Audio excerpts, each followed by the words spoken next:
காந்தி பிறந்த நாள், எல்லாரும் என்ன சொல்றாங்க? காந்தி ஜெயந்திங்கிறாங்க. நேரு பிறந்த நாள், எல்லாரும் என்ன சொல்றாங்க? குழந்தைகள் தினம்ங்கிறாங்க.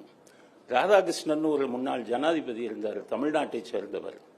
அவருடைய பிறந்த நாள் ஆசிரியர் தினம்.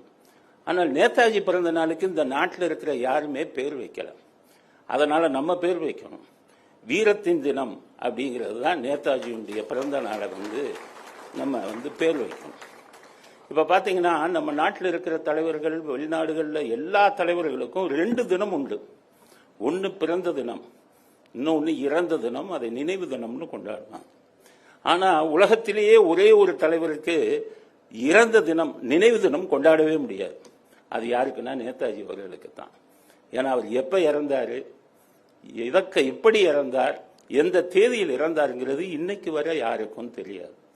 நாட்டுக்கு உழைத்ததற்காக அவருக்கு கொடுத்த பரிசு, அவருடைய நினைவு தினம் என்னங்கிறதே உலக மக்கள் யாருக்குமே தெரியாது. 1945 நேதாஜி விமான விபத்தில் இறந்தாருன்னு சொன்னாங்க, ஆகஸ்ட் 18. ஆனால் இதை விசாரித்த முகர்ஜி கமிஷன் என்ன எழுதுறாங்க தெரியுமா? நேதாஜி அவர்கள் விமான விபத்தில் இறக்கவில்லை, விமான விபத்தில் நேதாஜி இறந்தார் என்ற விஷயம் ஜப்பான் தலைவர்களும் நேதாஜியும் வெள்ளையர்களை முட்டாளாக்குவதற்காக உருவாக்கப்பட்ட நாடகம் அப்படின்னு சொல்லி முகர்ஜி கமிஷன்ல சொல்லியிருக்காங்க. அப்ப நேதாஜி விமான விபத்துல சாகல.